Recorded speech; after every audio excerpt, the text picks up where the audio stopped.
सहनावतु सहनौ भुनक्तु सह वीर्यं करवावहै तेजस्विनावधीतमस्तु मा विद्विषावहै। ओम शांति शांति शांति। मीमांसा दर्शन का दूसरा पाठ, दूसरी कक्षा। कल मीमांसा दर्शन के बारे में कुछ सामान्य परिचयात्मक बातें आपके सामने रखी थी। आज भी कुछ थोड़ा परिचय करते हुए और फिर पाठ को प्रारंभ करेंगे। मीमांसा दर्शन महर्षि जैमिनी के द्वारा रचा गया है। इसके सूत्र महर्षि जैमिनी ने रचे हैं। 6 दर्शन मूलतः एक एक ऋषि के द्वारा रचे गए हैं। यद्यपि पूर्व से प्राप्त ज्ञान प्रक्रिया वो सब उसमें सहयोग उन्होंने लिया है, लेकिन सूत्र रचना और उसको सम्मिलित करना, संगठित करना, एक पुस्तक के रूप में रखना व्यवस्थित ढंग से, ये महर्षि जैमिनी ने किया। महर्षि जैमिनी का काल महाभारत के आसपास का है। ये महर्षि वेदव्यास जी के शिष्य थे। महर्षि वेदव्यास जी जिन्होंने की महाभारत की रचना की और वेदांत दर्शन के सूत्रों की जिन्होंने रचना की, व्यास जी के नाम से प्रसिद्ध हैं, ये उनके शिष्य थे। तो उनसे थोड़े बाद के काल के, लेकिन ये महाभारत का ही काल था, आसपास का काल था। और इसलिए ये मीमांसा, क्योंकि मीमांसा शैली में वो पढ़े थे, तो दोनों का ग्रंथ मिला करके मीमांसा कहलाया 20 अध्याय का। अंत के 4 अध्याय गुरुजी ने लिखे, व्यास जी ने, कृष्णद्वैपायन वेद व्यास जी ने, और ये जैमिनी मुनि ने रचे। इसमें 16 अध्यायों में से अधिकांश में 3 अध्याय को छोड़ करके बाकी सब में 4-4 पाद हैं हर अध्याय में। जैसे योग दर्शन में 4 पाद हैं, इस तरह से इसमें एक एक अध्याय में 4-4 पाद हैं। लेकिन 3 अध्याय ऐसे हैं जिसमें 8-8 पाद हैं। उसमें तीसरा अध्याय, उसमें 8 हैं, छठा अध्याय उसमें 8 हैं, और 10वां अध्याय उसमें 8 हैं। बाकी सब में 4-4 पाद हैं। ये इसका एक स्थूल संरक्षण, उसका आकार ढांचा हमें पता लगता है। और इसका भाष्य शबर स्वामी जी ने किया। शबर स्वामी जी तो अभी जो उपलब्ध टीकाकार हैं उनमें प्रारंभ के 12 अध्यायों में इन्हीं का उपलब्ध होता है, और ये उसमें प्राचीनतम माने जाते हैं 12 अध्याय का। और 13 से लेकर 16 तक एक भाष्य मिलता है देव स्वामी जी का। ये भाष्य शबर स्वामी जी से भी प्राचीन है। देव स्वामी जी शबर स्वामी जी से भी पुराने हैं, और उनका भाष्य भी अधिक कठिन है, अधिक टूटा हुआ भी है, छिन्न भिन्न है, स्पष्ट नहीं है, कठिन है। लेकिन उनका भी केवल 4 अध्यायों का उपलब्ध होता है, और प्रारंभ के 12 अध्याय तो शबर मुनि जी के, शबर स्वामी जी के उपलब्ध होते हैं। ऐसे दोनों का मिलाकर के हम पढ़ेंगे जो उपलब्ध होता है। शबर स्वामी जी, इनका नाम शबर मुनि, शबर बेर को बोलते हैं। जैसे एक शबरी के बेल थे ना, शबरी एक प्रजाति कह लीजिए, या तो जो जंगलों में रहती है उनको शबर कहते हैं। इत्यादि। तो ऐसा कहा जाता है कि एक समय था, इनका काल था लगभग ईसा से कुछ 100 वर्ष पूर्व का, जिस समय जैन बौद्ध मत का विस्तार हो रहा था और वो वैदिक धर्म के नाश में लगे हुए थे। तो इन्होंने, ये विद्वान थे और वो मीमांसा के आधार पर अन्य मतों का निषेध खंडन कर रहे थे, वेद की रक्षा का काम भी कर रहे थे। तो जब कोई विशेष व्यक्ति होता है और उस प्रक्रिया को रोकना होता है तो उन विशेष व्यक्तियों को मार देते हैं या पकड़ लेते हैं। तो ऐसे इनके पीछे इनको भी डर हो गया कि ये मेरे को मारेंगे, क्योंकि वो इस तरह की विध्वंसक प्रवृत्तियों में लगे हुए थे, ग्रंथ नष्ट कर रहे थे, पुस्तकालय नष्ट कर रहे थे। तो ये बचने के लिए जंगल में चले गए, नगर गांव को छोड़ करके जंगल में चले गए और वहां उन्हीं लोगों के बीच में रहे जो जंगल में रहते हैं, ज्यादा पढ़े लिखे नहीं होते हैं, जैसे भी थे, छुपे थे ये। और छुप करके उस समय में उन्होंने ये भाष्य लिखा था कि उनके जीवन में मैं इस काम को करके जाऊं, पूरा करूं। तो उन विपरीत स्थितियों में ये लिखा हुआ है, रक्षा के लिए लिखा हुआ है और हमारे को उपलब्ध भी हो रहा है आज। ये परंपरा में इनके फिर बहुत सारे टीकाकार भी हमें उपलब्ध होते हैं, अलग अलग मान्यताएं, जैसा कि प्राय सब ग्रंथों में हो जाता है। अलग अलग संप्रदाय, अलग अलग शैलियां शुरू हो जाती हैं, चिंतन की शैलियां, और उसमें कई मुख्य मुख्य बातों में दृष्टिभेद हो जाता है, लगभग समान होते हुए भी। शबर स्वामी जी ने जो भाष्य लिखा, जितना हमें उपलब्ध होता है 12 अध्याय तक, उन्होंने 12 तक ही लिखा। उसका आकार, कितनी शब्द राशि है, कितने शब्द हैं, कितने वाक्य हैं, तो उसके लिए प्राचीन काल में एक शैली होती थी, श्लोकों की गणना के आधार पर कर लेते थे। एक छंद, अनुष्टुप छंद, उसमें 32 अक्षर होते हैं, 8 चौक 32। तो अगर किसी शास्त्र की गणना करनी हो तो उसको अनुष्टुप छंद के आधार पर देख लेते हैं कि 32 के कितने जोड़े इसमें बनेंगे, कुल कितने अक्षर हैं। तो इन्होंने जो भाष्य लिखा ये लगभग 24,000 श्लोकों का है तो गद्य के अंदर, भाषा गद्य में है, लेकिन अगर उसको श्लोक की दृष्टि से देखें तो 24,000 श्लोकों जितना शब्द इसमें है, अक्षर हैं इसमें। 32 को 24,000 से गुणा कर दीजिए, इतनी शब्द राशि, व्याख्या इतनी बड़ी है उनकी। और उसके अलावा देवस्वामी भाष्य 4 अध्याय का अलग है। तो हम इसको पढ़ेंगे 24,000 श्लोकों को कितने दिनों में? लगभग 2 वर्षों में पूरा करेंगे। तो 1 महीने के लिए कितने आए? 1000 श्लोक। और महीने में 25 कक्षाएं लगभग औसत मान के चलिए लगती हैं। तो प्रतिदिन के लिए कितने श्लोक हुए? 40 श्लोक होने चाहिए। 40 श्लोकों जितनी सामग्री हम रोज पढ़ें तो ये 2 साल में जाके पूरा होता है, और तो भी 12 अध्याय। तो वैसे हम विषय को समझते हुए चलेंगे, भाष्य फिर सरल भी आता है, वो सब देखते हुए चलेंगे। अधिकतर जो इसका पाठ होता है वो 3रे अध्याय के 3रे पाद में बलाबल प्रकरण है, जो मैं भी प्रसंग बता रहा था, श्रुति, लिंग, वाक्य, प्रकरण, स्थान और समाख्या, इसमें किसका बल अधिक है। बलाबल प्रकरण तक, यहां तक अधिकांश जगह जो पाठ होता है वो यहीं तक ही होता है। और उसको पढ़ने में हमारे को बीच में अर्थ संग्रह भी हम पढ़ेंगे, इसमें हमारे को 8-9 महीने लगेंगे। इस साल के अंत तक, 1 साल में पहुंचते पहुंचते ज्यादा से ज्यादा हमारे 4 अध्याय होंगे।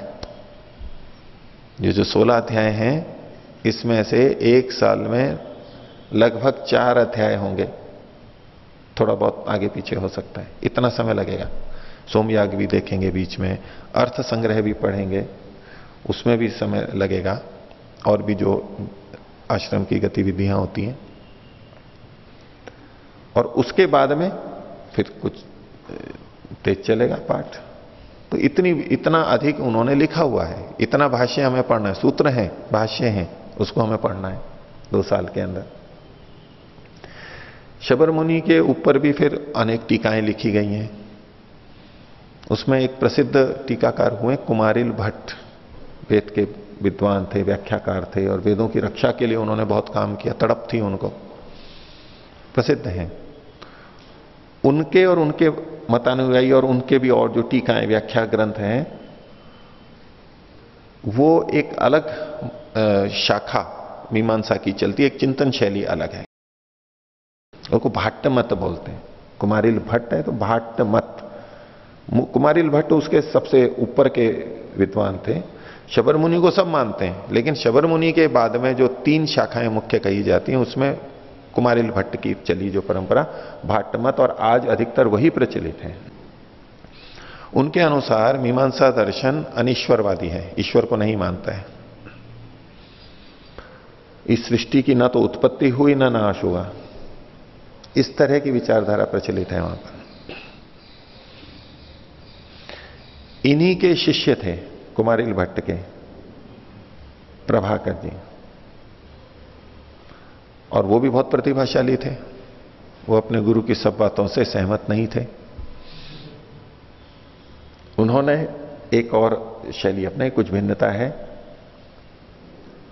वो प्राभाकर मत है, प्रभाकर से, और दूसरा उनको उनके गुरु जी ने, कुमारिल भट्ट ने उनको गुरु के नाम से, अपने गुरु के भी गुरु हैं, तो उनको गुरु नाम से कहा जाता है, तो गुरु मत भी कहा जाता है इसको। और एक तीसरा मुरारी का मत माना जाता है, वो तो उपलब्ध नहीं होता है, ऐसा कहते हैं। ये 2 प्रचलित हैं, इसमें भी भाट्ट मत अधिक प्रचलित है। कुमारिल भट्ट ने भी वेदों की रक्षा के लिए प्रयास किया। उसमें बौद्ध मत बहुत प्रचलित था, उसके लिए उन्होंने बौद्ध धर्म को पढ़ा, उनके सिद्धांतों को पढ़ा, झूठ बोल करके पढ़ा था, बताया नहीं था कि मैं वैदिक धर्मी हूं। बौद्ध बन करके वहां पढ़ा, पढ़ने के बाद में उनके ऐसा कहते हैं कि धर्म भीरू थे। अब धर्म भीरू का अर्थ गलत लिया जाता है, संवेदनशील थे, कि मैंने अपने गुरुओं से झूठ बोला और पढ़ा।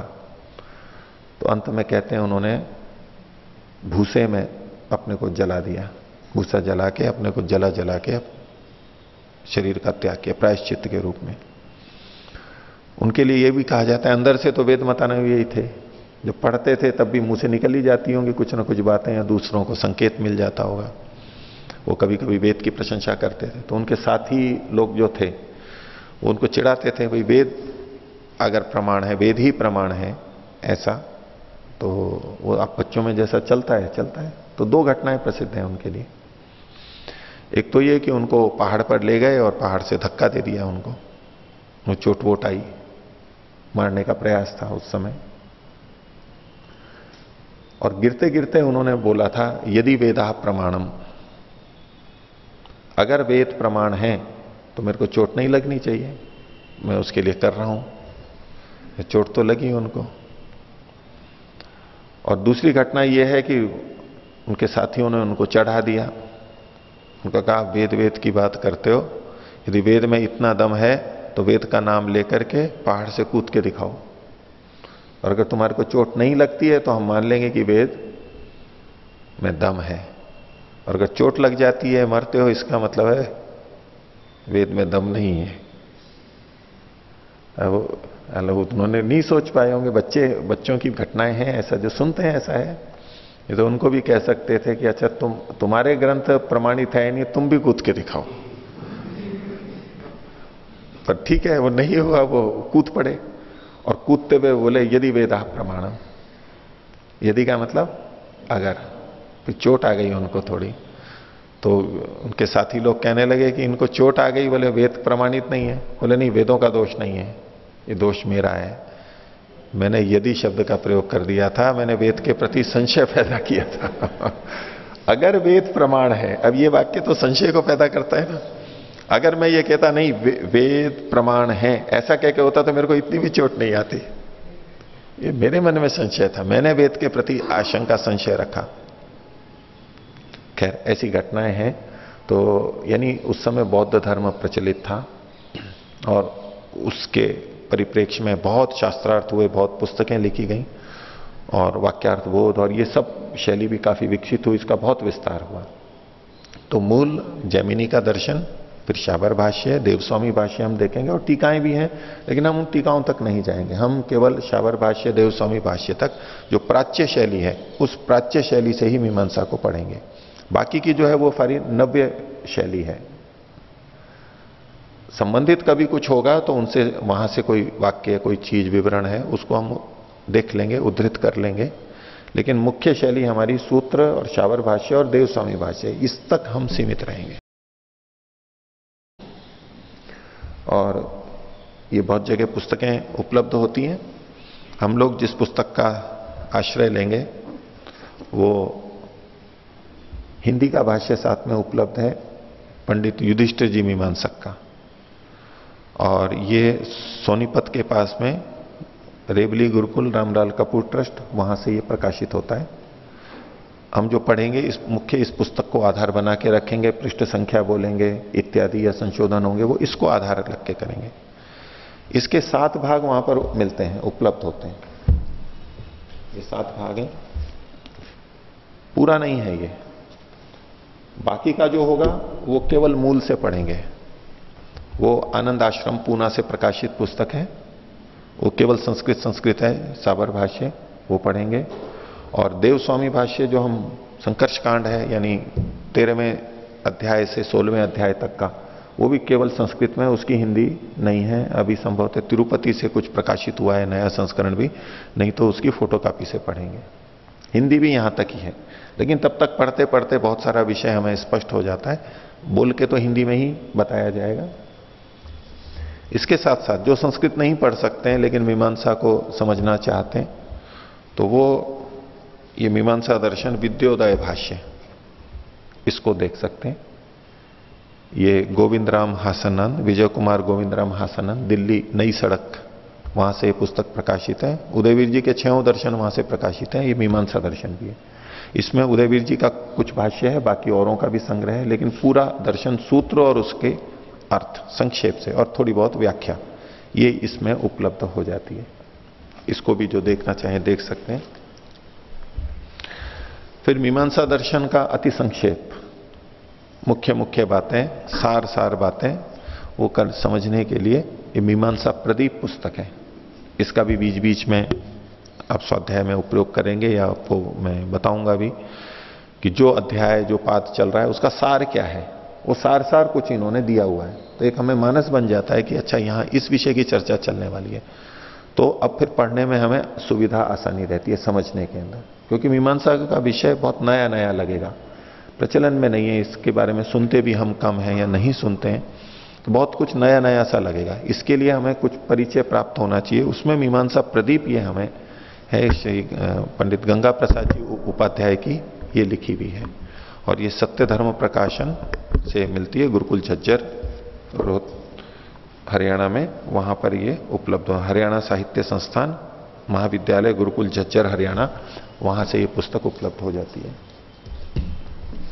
इसके अलावा भी कई पुस्तकों का हम बीच बीच में सहयोग लेंगे, क्योंकि इसमें कर्मकांड और यज्ञ से संबंधित बातें हैं।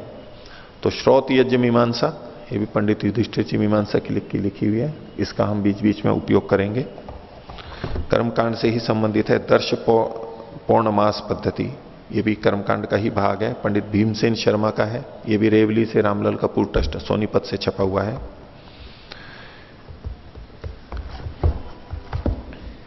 पंडित युधिष्ठिर जी और आचार्य विजयपाल जी की पुस्तक है संयुक्त श्रौत यज्ञों का संक्षिप्त परिचय। ये हिंदी के अंदर है, बीच बीच में संस्कृत के कुछ वाक्य आते हैं कर्मकांड के, लेकिन हिंदी में है समझने के लिए। कर्मकांड को समझने के लिए ये इतनी पुस्तक भी पर्याप्त है हमारे लिए। हम जब सोमयाग में चलेंगे उससे पहले इसका भी हम कुछ अभ्यास करेंगे, परिचित होंगे, और वहां पर भी इसको साथ में रखते हुए उन चीजों को देखेंगे कि ये क्या चीज हो रही है। ये भी जगह जगह हमारे को उपयोगी होगी। जब मीमांसा में कोई संदर्भ आएगा फला यज्ञ, अब वहां यज्ञ का तो पूरा विवरण है नहीं, पृष्ठभूमि क्या है ये सब कुछ बताया नहीं गया है, तो ऐसे में हम उससे संबंधित याग को यहां उठा करके देखेंगे, अच्छा यहां क्या लिखा हुआ है, उसको समझ के फिर मूल ग्रंथ को वहां पर समझेंगे। यह भी बहुत उपयोगी पुस्तक है। इसके अलावा जो संस्कृत को जानते हैं उनकी दृष्टि से श्रौत पदार्थ निर्वचनम, जो अनेक शब्द आएंगे उनका निर्वचन, उनका अर्थ क्या होगा, वो खोल करके इसमें संग्रह किया हुआ है। शब्दकोश की तरह से है हमारे लिए। जगह जगह जब जब वो शब्द आएंगे, कुछ व्याख्या भी है, किस प्रसंग में है, कहां ये बोला जाता है इत्यादि भूमिका सहित इन्होंने इसको देने का प्रयास किया है। उन शब्दों को खोला है। तो ये संस्कृत में जो पढ़ सकते हैं, अच्छी संस्कृत जानते हैं, उनके लिए मात्र उपयोगी है। इसके अलावा मीमांसा दर्शन पढ़ते हैं तो उसकी अपनी कुछ शैली है, कुछ शब्दावली है। उसको समझने के लिए एक अर्थ संग्रह पुस्तक प्रचलित है। ये पाठ्यक्रमों में भी बहुत लगी भी रहती है, अर्थ संग्रह।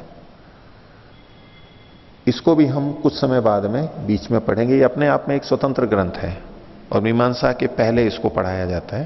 लेकिन हम अभी मीमांसा का पहले मूल शाबर भाष्य और इसकी भूमिका और थोड़ा विषय का प्रवेश लेंगे। उसके बाद बीच में मीमांसा दर्शन को रोक करके और फिर इस अर्थ संग्रह को भी हम पढ़ेंगे। ये भी हमारे लिए उपयोगी है। तो मीमांसा दर्शन का हम प्रारंभ करते हैं। प्रथम अध्याय का प्रथम पाठ। यहां जो सूत्र आएंगे, अनेक सूत्रों को मिला करके यहां भिन्न भिन्न अधिकरण मिलेंगे। जैसे कि यहां पर लिखा हुआ है धर्म जिज्ञासा अधिकरणम। अधिकरण का मतलब वैसे तो आधार होता है कोई विषय, जैसे आधारो अधिकरणम है। किस विषय को लेकर चर्चा चल रही है, एक छोटे छोटे विषय, छोटे छोटे टॉपिक वहां पर आएंगे। एक अध्याय के तो टुकड़े कर दिए पाद के रूप में कि पहला पाद, दूसरा पाद, तीसरा पाद, ऐसे। अब उसके अंदर भी अनेक विषय आएंगे, उन विषयों के शीर्षक दिए हुए होंगे, वो अधिकरण के नाम से कि अभी इस विषय में बताया जा रहा है, अभी इस विषय में बताया जा रहा है। तो ये अधिकरण हमें आगे आगे प्राप्त होते रहेंगे। और मीमांसा दर्शन में लगभग 1000 अधिकरण हैं। 1000 अधिकरण हैं, भिन्न भिन्न छोटे बड़े विषय हैं, लंबे छोटे। तो उनको यहां पर शुरू करते हैं। तो ये पहले लिख के देते हैं कि धर्म जिज्ञासा अधिकरणम, धर्म की जिज्ञासा। अब धर्म शब्द का क्या अर्थ है ये तो आगे खुलेगा, लेकिन अभी जो अभी आपके मन में आता है कि धर्म, और धर्म मतलब जो धर्म अधर्म होता है, कर्म को भी धर्म कहते हैं, कर्मकांड को भी धर्म कहते हैं, करने योग्य को धर्म कहते हैं, जिससे हमारा धारण होता है उसको धर्म कहते हैं। तो धर्म की जिज्ञासा, जिज्ञासा अर्थात जानने की इच्छा, धर्म की जिज्ञासा। ये इस ग्रंथ की भूमिका जैसा भी है कि विषय है, क्यों चर्चा हम कर रहे हैं ये। तो धर्म की जिज्ञासा ये इसका अधिकरण है। चूंकि यहां पर पहला सूत्र है उसमें भी धर्म जिज्ञासा शब्द पढ़ा हुआ है। तो देखिए पहला सूत्र है अथा तो धर्म जिज्ञासा। ये कोष्ठक के अंदर देंगे छोटे अक्षरों में, ये सूत्र से होगा अथा तो धर्म जिज्ञासा। अब इसके अंदर अथ अतः धर्म जिज्ञासा ये शब्द आए हैं। इन शब्द की व्याख्या सामान्य रूप से तो हम देख लेंगे, इन्होंने नीचे सूत्रार्थ करके दिया हुआ भी है और उसके बाद में व्याख्या भी की हुई है। उन व्याख्याओं को भी आपको पढ़ना है, टिप्पणी है उसको भी पढ़ना है, छोटी मोटी हर टिप्पणी को पढ़ना है, और भाष्य का भी अर्थ दिया हुआ है उसको भी पढ़ना है। उसके बिना ये समझ में नहीं आएगा पूरा, उसको भी देखना है, कक्षा के अंदर भी देखना है। तो जैसे अन्य दर्शनों में भी, वैदिक दर्शनों में अथ शब्द से प्रयोग किया जाता है, जैसे योग दर्शन में अथ योगानुशासनम, वेदांत हम पढ़ रहे हैं अथा तो ब्रह्म जिज्ञासा, ब्रह्म के बारे में जानने की। तो यहां पर क्या कहा, अथा तो धर्म जिज्ञासा, धर्म की जिज्ञासा है, धर्म को हमें जानना है, उसके लिए यह ग्रंथ किया गया। पूरे शास्त्र का एक लक्ष्य सूत्र अधिकृत कर लिया गया, भाई धर्म की जिज्ञासा की जा रही है, यहां पर धर्म के बारे में कुछ चर्चा की जाएगी। तो उसका स्वरूप क्या है वो आगे देखेंगे। अब इसका सूत्रार्थ करने से पहले शबर मुनि जी कुछ बातों को रख रहे हैं स्पष्टीकरण के लिए। तो शुरुआत क्या करते हैं वो, लोके येषु अर्थेषु प्रसिद्धानि पदानि, अल्प विराम। लोक में, लोक का मतलब होता है संसार में, जो प्रचलित भाषा है जन सामान्य में। येषु अर्थेषु प्रसिद्धानि पदानि, पद यानी शब्द, शब्द जिन जिन अर्थों में प्रसिद्ध हैं यानी प्रयोग किए जाते हैं, लोग पहचानते हैं कि इस शब्द का यह अर्थ है, लोक प्रसिद्ध है, जिस अर्थों में लोक में प्रसिद्ध है, तानी सती संभवे तदर्थानी एव सूत्रेषु इति अवगंतव्यम। जहां तक संभव है वहां तक, सती संभवे, जहां तक संभव है वहां तक वे पद तदर्थानी एवं उन्हीं अर्थों वाले होंगे जो लोक में अर्थ है, उन शब्दों का वही अर्थ यहां पर भी होगा। सूत्रेषु, सूत्रों में, इति अवगंतव्यम, ये समझ लेना चाहिए। पहला वाक्य क्या दे दिया इन्होंने कि यहां जो ये सूत्र रचना है, इन सूत्रों में जो जो शब्द आएंगे उनका अर्थ हमें जन सामान्य में इन शब्दों का जो अर्थ है वही लेना है, लोक प्रचलित जो अर्थ है वही लेना है। नहीं तो शास्त्रों के अपने अपने अर्थ भी होते हैं, अपनी पारिभाषिक शब्द होते हैं, टेक्निकल वर्ड होते हैं। तो इन्होंने जो सूत्र रचना की है वो किस आधार से की है, क्या मानते हुए की है कि ये जो शब्द लोक में जिस अर्थ में प्रचलित हैं वो ही लेने हैं। अब ही के साथ में एक शर्त जोड़ी भी है, सती संभवे, संभव होने पर, जहां तक संभव हो सके वहां तक हमें लोक प्रसिद्ध अर्थों को ही लेना है। लेकिन यदि कहीं संभव नहीं हो रहा है, अब इससे जो तात्पर्य निकल रहा है, लेकिन यदि कहीं संभव नहीं हो पा रहा है, लोक में जो अर्थ है उस अर्थ को लेते हुए सूत्रार्थ संगत नहीं हो रहा है, तो यानी संभव नहीं हो रहा है, असंभव हो गया है, तो संगति नहीं हो रहा है, तब तो दूसरा अर्थ लेंगे। नहीं तो जहां तक संभव है वहां पहला प्रयास हमारा यह होगा कि लोक में प्रचलित अर्थ ही लिए जाएं, नए अर्थ नहीं लिए जाएं। तो लोके येषु अर्थेषु प्रसिद्धानि पदानि तानि सती संभवे तदर्थानि एव सूत्रेषु इति अवगंतव्यम, ये पहले से ही समझ लेना चाहिए। और क्या नहीं करना चाहिए, न अध्याहारादि भी एषाम परिकल्पनीयो अर्थ परिभाषितव्यो वा। निषेध कर रहे हैं कि यहां पर अध्याहार आदि के द्वारा अर्थ की परिकल्पना नहीं करनी चाहिए। अध्याहार क्या होता है, जो वाक्य दिया है, सूत्र दिया है, उसमें किसी शब्द को बाहर से ला करके, ऊपर से ला करके और जोड़ देना, उसको वाक्य को पूरा बना देना। तो अध्याहार आदि जो ये प्रयास किए जाते हैं, जो कि प्राय प्रचलित हैं, मान्य भी हैं, लेकिन अध्याहार में कई बार भिन्नता होती है, कोई कुछ अध्याहार कर लेता है, कोई कुछ अध्याहार कर लेता है, कुछ का कुछ भी हो सकता है। जैसा वेदांत दर्शन के अंदर आज की स्थिति में प्रसिद्ध होता है, किसी ने अलग कर दिया, किसी ने कुछ अध्याहार कर दिया, अपने अपने ढंग से अर्थ कर दिए। तो ये कहना चाह रहे हैं कि अध्याहार आदि के द्वारा इनके अर्थ की परिकल्पना नहीं करनी है, लोक में उन शब्दों के जो अर्थ हैं उनको ले करके और बस अर्थ कर देना है। तो अध्याहार के द्वारा न तो अर्थ की परिकल्पना करनी है और न परिभाषितव्य हुआ, न ही कुछ और परिभाषा कर लेनी चाहिए उससे, अपने ढंग से कोई परिभाषा हमें नहीं करनी है, लोक प्रसिद्ध अर्थ ही लेना है। सती संभव को यहां पर भी जोड़ लेना है। जब तक संभव है, प्रथम प्रयास हमारा पूरा जोर यह होगा कि बिना अध्याहार के अर्थ कर सकें और बिना कोई विशेष पारिभाषिक नया शब्द यहां पर बनाएं, लोक में जैसा है वैसा ही लें, ये इसका तात्पर्य होगा, जोड़ देना है। अब यहां इन्होंने अध्याहार आदि लिखा हुआ है, तो आदि शब्द से किसका ग्रहण होगा, तो कुछ और भी चीजें हैं जिसके द्वारा अर्थ किया जाता है। अर्थ करते समय उन प्रक्रियाओं का आश्रय कभी कभी लिया जाता है। तो अध्याहार का तो स्पष्ट हो ही गया कि कोई शब्द उठा करके ले आना। दूसरा इसके लिए कहा जाता है विप्रकर्ष। 7 चीजें हैं कुल, ये 7 चीजें गिनाई जाती हैं, उसमें अध्याहार तो एक हो गई। दूसरा है विप्रकर्ष, इनकी हम विस्तार से चर्चा नहीं करेंगे, लेकिन एक परिचय के लिए कि यहां आदि शब्द आया है तो अभी आदि में और कौन कौन सी चीजें हैं। दूसरा है विप्रकर्ष। विप्रकर्ष का मतलब है किसी सूत्र में जो विभक्ति दी गई है किसी शब्द में, उसकी विभक्ति को बदल देना, विभक्ति का भी परिणाम कर देना, बदल के जो विभक्ति वहां दी गई है, मान लो पंचमी विभक्ति है, तृतीया विभक्ति है, षष्ठी है, उससे अर्थ संगत नहीं लग रहा है तो विभक्ति बदल करके अर्थ कर देना।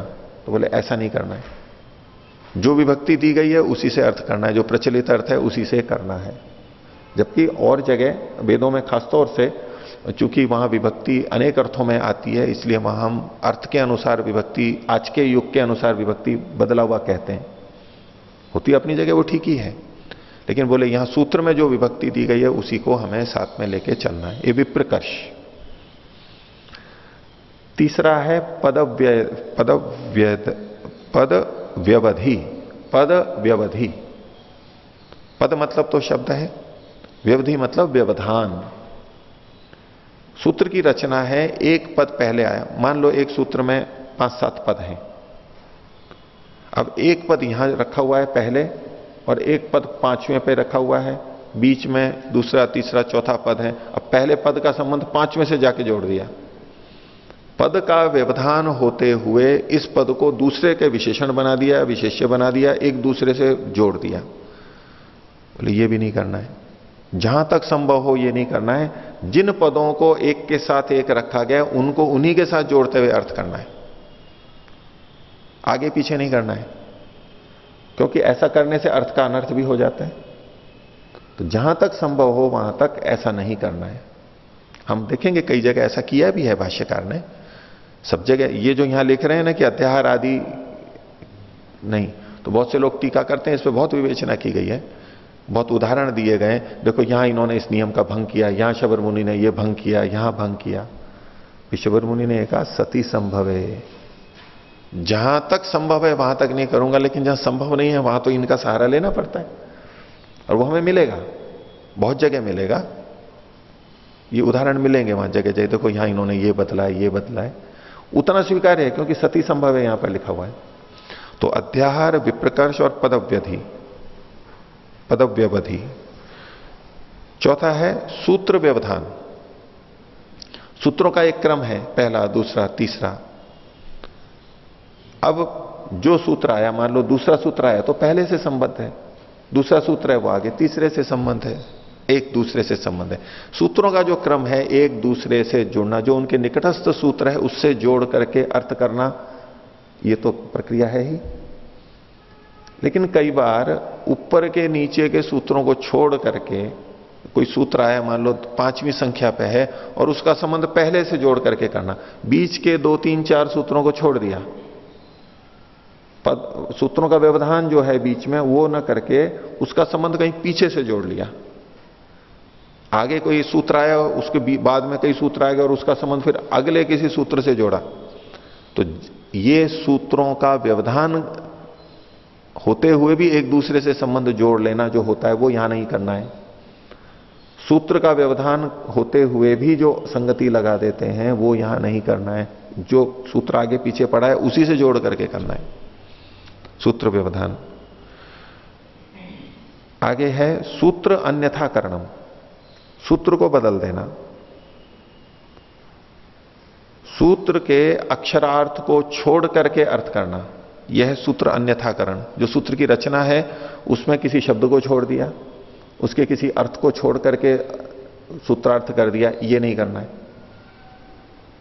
सूत्रार्थ को, अक्षरार्थ को छोड़ करके, ना तो अक्षर को छोड़ना है, ना अक्षर, ना उसके अर्थ को छोड़ना है, सबको लेते हुए अर्थ करना है। कई जगह छोड़ भी दिया जाता है, भाई इसकी कोई आवश्यकता नहीं है, ऐसे सूत्र अन्यथाकरण नहीं करना है। फिर है वाक्य भेद। वाक्य भेद का मतलब है वाक्य को तोड़ देना, भेद कर देना, भेदन कर देना। जैसे सूत्र है वो किसी एक वाक्य को भी कह सकता है, दो को भी कह सकता है, बड़े सूत्र भी होते हैं। तो एक वाक्य है उसको तोड़ के दो वाक्य बना देना, ऐसा भी नहीं करना है। एक है तो एक ही रखना है। अथवा कई बार दो वाक्य हैं और दो वाक्यों में एक पद को उस वाक्य के साथ जोड़ दिया जबकि जुड़ा हुआ इसके साथ था। एक वो कहानी आपने सुनी होगी, रोको मत जाने दो, सुनी है?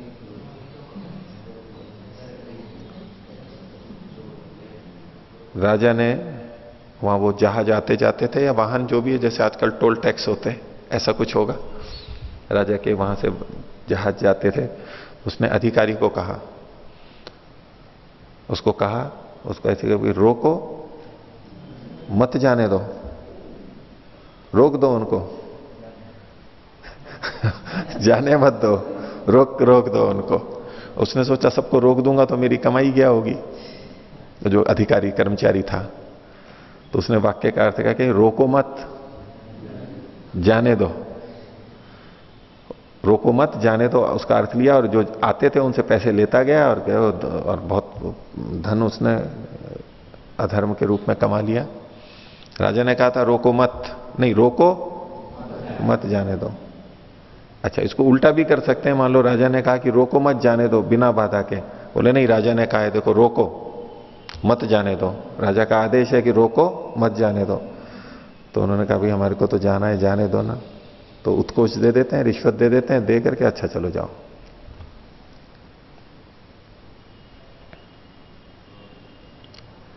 एक और यहां पर सड़कों पे लिखा हुआ रहता है, सावधानी हटी दुर्घटना घटी। वहां घटी शब्द का अर्थ वो अलग ले लिया जाता है। सावधानी हटी तो दुर्घटनाएं भी कम हो गई। घटे घटा करते ना, जोड़ घटा, घटा, सावधानी हटी और दुर्घटनाएं भी कम हो गई। इसलिए तात्पर्य क्या निकलेगा, सावधानी नहीं रखनी चाहिए, क्योंकि सावधानी जितनी हटेगी उतनी दुर्घटनाएं कम होती चली जाएंगी। वो घटी का, सावधानी हटी और दुर्घटना, घटी का मतलब तो वहां होता है, मतलब दुर्घटना हो गई, जैसे ही सावधानी हटी दुर्घटना हो गई। तो किस शब्द का कहां कैसे अर्थ लेना है वो सब तो बहुत सारा हमारे इसमें रहेगा ही, विषय ही हमारा ऐसा है मीमांसा का। तो ये कह रहे हैं वाक्य भेद, कि एक वाक्य है और उस वाक्य को टुकड़े जो हम कर देते हैं इधर उधर, वो नहीं करना है। वाक्य भेद नहीं करना है, वाक्य है तो है। इसमें आगे चर्चा भी आएगी कि वाक्य कहते किसको हैं। अभी तो हम समझते हैं ना कि वाक्य किसको कहते हैं, ये भी कोई बात है क्या, लेकिन इसका भी अपना एक लक्षण है। आगे पढ़ेंगे हम कि वाक्य होता क्या है और ये वाक्य भेद कैसे होता है। एक वाक्य के दो वाक्य हो गए, दो वाक्य को एक बना दिया, उससे अर्थ की भिन्नता हो जाती है। अब एक वेद मंत्र है या कोई वाक्य है ब्राह्मण ग्रंथ का, अगर वो एक वाक्य के रूप में देखा जाएगा तब अलग अर्थ आएगा, और उसको तोड़ के अलग अर्थ वाक्य बना दिए तो अलग अलग अर्थ आ जाएंगे। तो ये एक वाक्य है या अनेक वाक्य है, ये विवेचना भी इस शास्त्र के अंदर रहेगी। तो सूत्रों में वाक्य भेद भी नहीं करना है। और सातवां गुण कल्पना। गुण कल्पना, गुण कहते हैं गौण को, जिसको लाक्षणिक अर्थ कहते हैं, मुख्य अर्थ को छोड़ करके भिन्न अर्थ का लेना किसी शब्द का। अभिधा लक्षणा के अंदर जो हम अप्रत्यक्ष अर्थ लेते हैं वो भी नहीं लेना है सूत्रों के अंदर, यानी अभिधा वाला अर्थ ही लेना है। सामान्यतः हम लक्षणा में जाते हैं, व्यंजना में जाते हैं, गौण अर्थ का प्रयोग करते हैं, मुख्य अर्थ को छोड़ देते हैं। जैसे हम किसी को कहें कि ये गाय है, तो मुख्य अर्थ तो यही है ना कि वो गाय पशु है, कह रहे हैं मनुष्य को, तो मुख्य अर्थ तो घट ही नहीं रहा है। मुख्य अर्थ नहीं घट रहा है तो हम फिर गौण अर्थ में जाते हैं कि भाई गाय के समान सीधा साधा है, भोला भाला है, अच्छा है, जो भी हमें कहना हो। ये जो हम अर्थ दूसरे में जाते हैं, बोले ऐसा नहीं करना है यहां सूत्रों में, मुख्य अर्थ शब्द का जो आता है वही करना है। तो क्या कहा था इन्होंने कि सती संभवे तदर्थानी एवं सूत्रेषु अवगंतव्यम न अध्याहार आदि भी एशाम परिकल्पनीयो अर्थ। अध्याहार आदि ये जो 7 चीजें बताई, इससे कोई मनमाना अर्थ कल्पित नहीं करना है और न ही कोई परिभाषित करना है।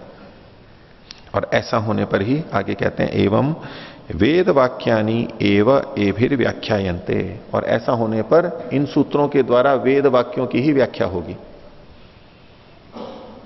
ऐसा होने पर वेद वाक्यों की व्याख्या यहां की जा रही है। व्याख्या कौन है? वेद वाक्य। ये सूत्र तो स्पष्ट समझ में आने वाले हैं, उस समय के हिसाब से उन्होंने लिखा था, आज तो हम सूत्र भी समझते हैं। अब यहां जो वेद शब्द का प्रयोग किया गया, ये वेद शब्द मूल वेद के शब्दों का, मूल वेद का वाचक यहां पर नहीं है, क्योंकि हम आगे देखते हैं उदाहरण, और पूरे मीमांसा शबर मुनि के भाष्य में देखेंगे, वहां जो वचन दिए गए हैं वो वेद के तो है ही नहीं, वेद के तो बहुत कम है, नगण्य है। जबकि यहां पर वेद वाक्य लिखा हुआ है। तो उनकी मान्यता के अनुसार जो ब्राह्मण भाग था वो भी वेद कहलाता था, ये उसको भी वेद कहते थे। महर्षि दयानंद ने इस बात का विरोध किया काफी कि आप वेद शब्द से इन ब्राह्मण ग्रंथों को क्यों कहते हो, वेद तो मूल संहिता है, वो है मूल वेद, ईश्वर का ज्ञान। ये जो बाकी चीजें हैं ये तो ऋषिकृत ग्रंथ हैं, इनको आप वेद नहीं कह सकते। तो इस विषय पे युधिष्ठिर जी ने यहां भूमिका में उपोद्घात में वास्तव विस्तृत लेख भी लिखा है। जैसे उनकी तरफ से एक वचन दिया जाता है, मंत्र ब्राह्मण और वेद नाम धेयम। मंत्र भाग और ब्राह्मण भाग, मंत्र भाग तो वो है जो संहिता भाग है वेदों का, मंत्र जो है जिसका हम पाठ करते हैं, संहिता भाग जुड़ा हुआ भाग। और ब्राह्मण भाग वो है उसमें कुछ परिवर्तन है, उसकी व्याख्या है, विवेचना है, कुछ ये सब वर्णन है, कुछ विधि आदि बताए गए, वो ब्राह्मण भाग है। तो इनकी परिभाषा के अनुसार मंत्र और ब्राह्मण दोनों को वेद शब्द से कहा गया है, क्योंकि इन्होंने जो यहां वेद शब्द पढ़ा है कि वेद वाक्यों की व्याख्या होगी, तो वो वेद वाक्य तो है ही नहीं भाष्य में। जो 4 संहिता है, संहिता भाग है, वो तो है ही नहीं, गिने चुने थोड़े से हैं बस। तो इससे पता लगता है कि इन्होंने वेद शब्द से ये अन्य अर्थ ले रहे हैं।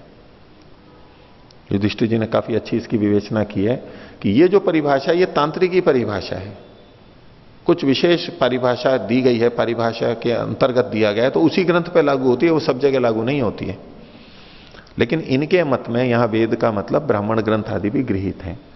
तो एवं वेद वाक्यानि एव एभिर व्याख्यायन्ते, ए भी मतलब इन सूत्रों के द्वारा वेद के मंत्र ही, या मतलब वेद के जिसको ये वेद कहते हैं उनकी व्याख्या की जाती है। ऐसा करने पर जो इन्होंने बताया, इतर था, यदि ऐसा नहीं होता तो क्या क्या होता, वेद वाक्यानि व्याख्या, यानी वेद के वाक्यों की भी व्याख्या करनी होती, और स्वपदार्थाश्च व्याख्या, और अपने पदार्थ, अपने पदों के अर्थ भी व्याख्याय होते। अपने का मतलब है सूत्र के। अगर पिछली वाली सावधानी नहीं रखी जाए जो इन्होंने कहा था सती संभवे, लौकिक अर्थ ही लेना है, यदि वहां भी अलौकिक अर्थ वाले ही सूत्र बना दिए जाते और उसमें भी अध्याहार आदि और बहुत सारी ये चीजें जो हैं वो भी उसमें सम्मिलित होती, तो सूत्रों की भी व्याख्या करनी पड़ती। और सूत्र किस लिए बनाए थे, ब्राह्मण ग्रंथों की, इन वाक्यों की विवेचना, उनकी भी व्याख्या करनी पड़ती, दो की व्याख्या करनी पड़ती। तो इतर था, नहीं तो वेद वाक्यानि व्याख्यायानि और स्वपदार्थाश्च, सूत्र के अपने पद भी व्याख्या होते। तो इससे क्या होता, प्रयत्न गौरवम प्रसज्जेत, प्रयत्न का गौरव, प्रयत्न की अधिकता का दोष वहां पर आ जाएगा। एक चीज को समझने चले थे, उसके लिए जो उदाहरण दिया वो ऐसा उदाहरण दिया कि उसी को समझने में माथापच्ची हो गई। जिसको समझाना है, जो वस्तु समझाई जाने योग्य है, वो तो अभी पता ही नहीं है हमें, उसको तो समझाना है। अब उसको समझाने के लिए उदाहरण ऐसा ले लिया जो खुद परिचित नहीं है, तो उसको भी फिर अलग से समझाओ, उसको समझाने के लिए फिर एक और उदाहरण लो। भाई इससे अच्छा तो जिसको समझाना है उसके लिए ऐसा ही उदाहरण लो जो सीधा समझा है। तो इसलिए न्याय दर्शन में भी उदाहरण दृष्टांत के लिए तो यही कहा कि जहां लौकिक और परीक्षक का बुद्धि साम्य हो, दोनों को समझ में आनी चाहिए, उसे दृष्टांत कहते हैं। नहीं तो वो दृष्टांत की कोटि में नहीं आएगा, नहीं तो वो भी दार्ष्टान्त बन जाएगा, उसके लिए एक और दृष्टांत उठा करके लेके आओ। तो जिन वचनों की ये विवेचना करना चाहते हैं वो तो व्याख्याय हैं, उनको तो हमें समझना है। और उनको समझाने के लिए यदि ऐसे सूत्र बना दिए जाते जिनके अर्थ, उन शब्दों के अर्थ प्रचलित नहीं हो, लोक वाले नहीं हो, अलग अलग पारिभाषिक हो, तो उन्हीं को समझना ही अपने आप में हो जाएगा। तो दो चीजें समझनी पड़ती। इसको कहते हैं प्रयत्न गौरव, हमें अधिक प्रयत्न करना पड़ेगा। और प्रयत्न गौरव यहां पर आगे बहुत प्रचलन में आएगा, बहुत बार बार बोलेंगे इस बात को कि ऐसा अर्थ करने में गौरव है, इसमें अधिकता है, इसमें अधिक बल लग रहा है, अधिक श्रम हो रहा है। जिसको लौकिक भाषा में हम कहें कि हमें यदि सीधे हाथ से सीधा कान पकड़ना है तो कान यहां से ना पकड़ करके घुमा करके अगर कोई पकड़ रहा है, गर्दन घुमा करके उसी कान को पकड़ रहा है, तो पकड़ा तो कान ही है, प्रयोजन तो वही है, लेकिन हाथ घुमा करके जो कान को पकड़ा है इसमें प्रयत्न गौरव है। भाई सरलता से पकड़ सकते थे, घुमा के पकड़ रहे हो तो प्रयत्न की अधिकता है ना। तो ये तो कोई अच्छी बात नहीं है, संगत नहीं है। जब सरलता से वो कार्य हो जाता है तो अधिक प्रयत्न क्यों किया जाए। अधिक प्रयत्न करना है तो कुछ प्रयत्न अधिक का कोई फल भी अधिक होना चाहिए।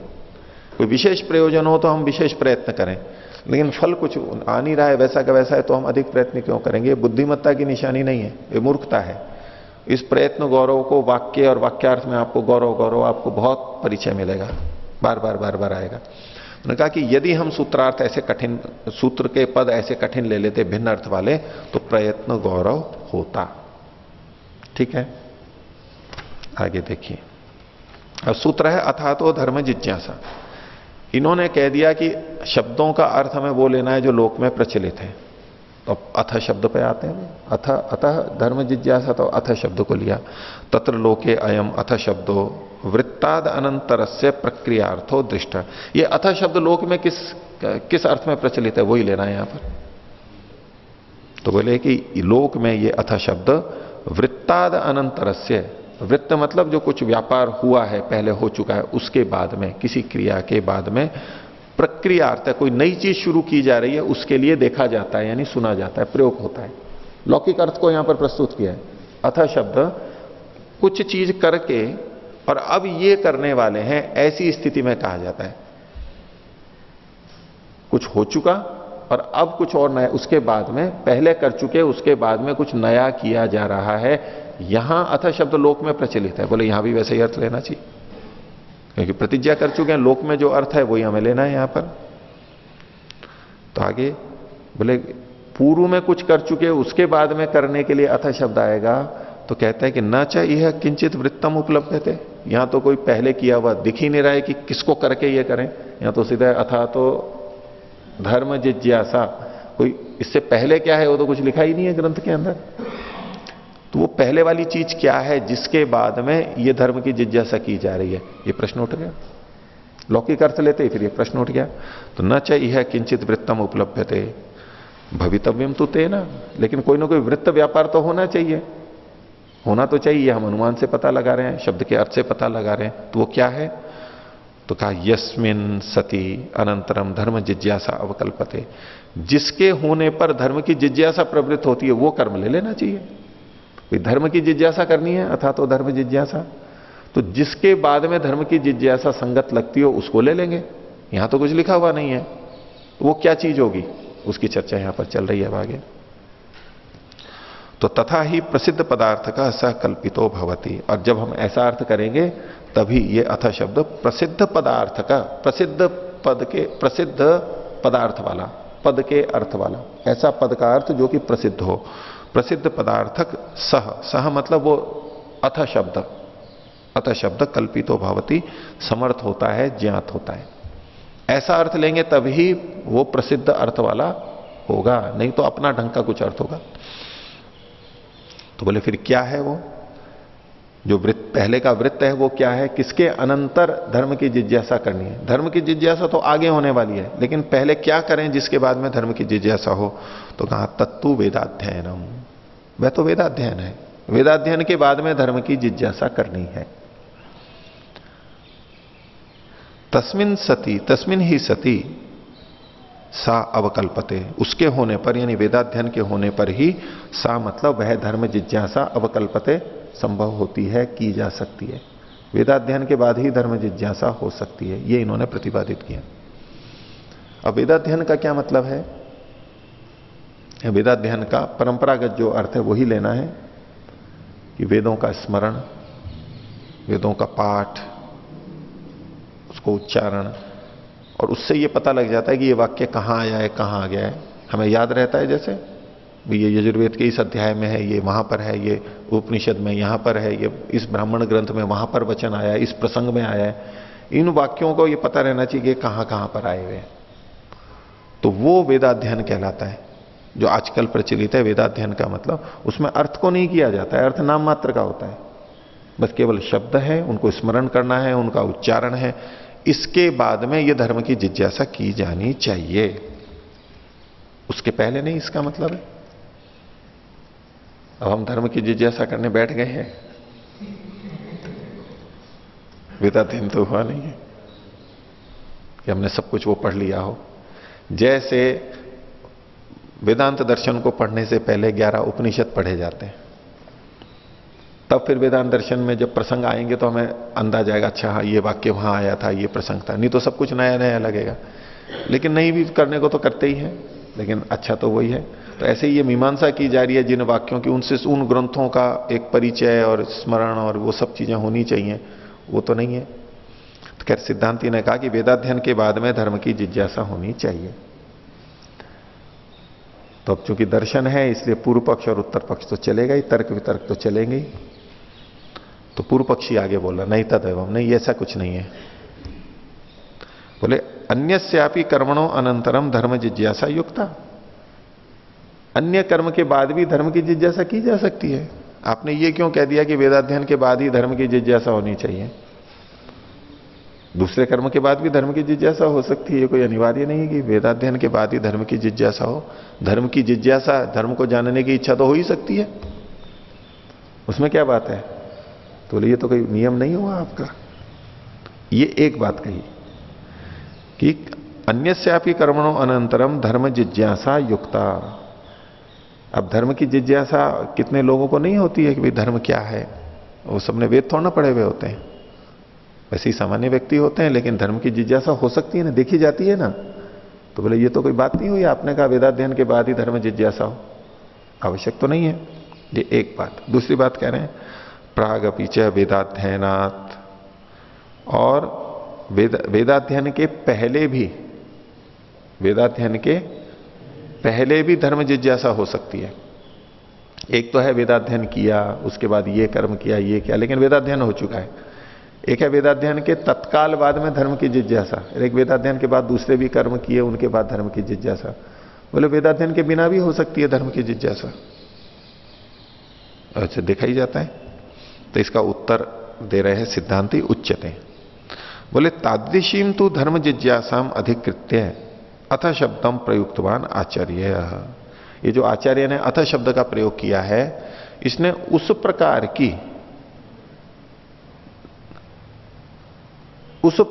की धर्म जिज्ञासा को अधिकृत करके अथ शब्द का प्रयोग किया है। उस प्रकार की, सब प्रकार की नहीं। भाई एक धर्म की जिज्ञासा होती है, भाई सत्य क्या है, असत्य क्या है, चोरी करनी चाहिए, नहीं करनी चाहिए, कैसा बोलना चाहिए, ये जो धर्म का है, धर्म जिज्ञासा। पूर्व पक्षी ने जो बात रखी थी उसने धर्म जिज्ञासा का ये व्यापक अर्थ लिया हुआ था। जो धर्म, सामान्य धर्म कर्म होता है, पाप पुण्य इत्यादि से संबंधित, वो अर्थ लेते हुए कहा कि वेदाध्ययन के बिना भी वो तो जिज्ञासा होती है, लोग धर्म की को जानना चाहते हैं, सुनना चाहते हैं, धर्म का आचरण भी करते हैं। तो अब उसको सीमित कर रहा है सिद्धांति कि तादृशीम तो धर्म जिज्ञासा अधिकृत्य अथ शब्दम प्रयुक्तवान आचार्य। आचार्य मतलब जैमिनी, क्योंकि सूत्रकार के लिए कह रहे हैं। सूत्रकार ने जो अथ शब्द का प्रयोग किया वो ऐसी धर्म जिज्ञासा को लेकर के किया जिसके पहले या वेदाध्ययनम अंतरेण न संभवती। ये उस धर्म जिज्ञासा की बात है जो वेदाध्ययन के बिना संभव नहीं है। हर किसी धर्म जिज्ञासा की बात नहीं है। जो धर्म जिज्ञासा वेदाध्ययन के बिना भी हो जाती है, जैसा पूर्व पक्षी कह रहा है, उस धर्म जिज्ञासा का यहां ग्रहण नहीं है। अथातो धर्म जिज्ञासा में धर्म जिज्ञासा शब्द से हर कोई धर्म जिज्ञासा का ग्रहण नहीं किया गया है। उसी धर्म जिज्ञासा का ग्रहण है जो कि वेदाध्ययन के बाद ही हो सकती है, उससे पहले नहीं होती है। वो कौन सी है ये तो आगे देखेंगे। या तो वेदाध्ययनम अंतरेण न संभवती। कथम, ये क्यों आपने कहा कि जो ऐसी धर्म जिज्ञासा ही ली गई है, सारी धर्म जिज्ञासा नहीं ली गई, सीमित ही ली गई है? तो क्या वेद वाक्यानाम अनेक विधो विचार यह वर्तिष्यते। वेद वाक्यों का अनेक प्रकार का विचार यहां पर वर्तन होगा, आगे किया जाएगा इस शास्त्र के अंदर। ये तो अभी तो प्रारंभ है। इस शास्त्र में जिस तरह की चर्चा है वो वेद वाक्यों का विचार है। वेद वाक्य यानी यहां पर इनका ब्राह्मण ग्रंथ आदि का विचार, तो उनका जो विचार किया जाना है वो यहां पर धर्म जिज्ञासा है। उस तरह की धर्म जिज्ञासा है और वो वेदाध्ययन के बिना संभव नहीं है। जिसको पंक्तियां ही नहीं पता, ये पंक्तियां कहां की हैं, क्या अर्थ है उनका, उसकी विवेचना क्या करेगा? जैसे कि ब्रह्मसूत्र में, वेदांत दर्शन में भी कोई शब्द आ गया, वाक्य आ गया, अब उसको पता ही नहीं है कि क्यों, कौन सी ये वाक्य क्या है, कहां का है, क्या अर्थ है, वो क्या विवेचना करेगा उसकी? तो यहां तो वाक्यों की विवेचना की जाएगी। इससे पता लगता है कि उन वाक्यों का परिचय तो उसको होना चाहिए, वेद वाक्य का, वेद अध्ययन उसका होना चाहिए। अब देखिए इस पंक्ति से भी क्या पता लगता है, मीमांसा दर्शन का प्रयोजन क्या है? कर्मकांड तो नहीं है। वेद वाक्यानाम अनेक विधो विचार यह वर्तिष्यते, ये इसका मुख्य बात है। वेद वाक्यों का विचार शबर मुनि स्वीकार कर ही रहे हैं, ऐसे हमारे को अंतर साक्ष्य से बहुत जगह पता लगेगा। यानी वाक्यार्थ बोध ही यहां पर मुख्य प्रयोजन है। तो अतः धर्म जिज्ञासा, अतः इसके बाद में यानी वेदाध्ययन के बाद में धर्म की जिज्ञासा करनी चाहिए। इसलिए सूत्र में अथ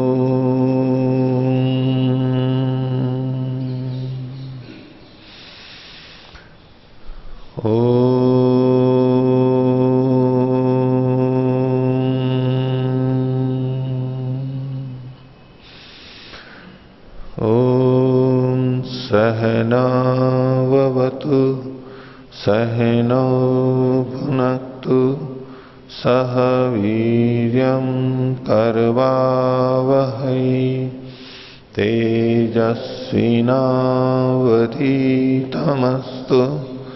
मा विद्विषावहै। ओम शांति शांति।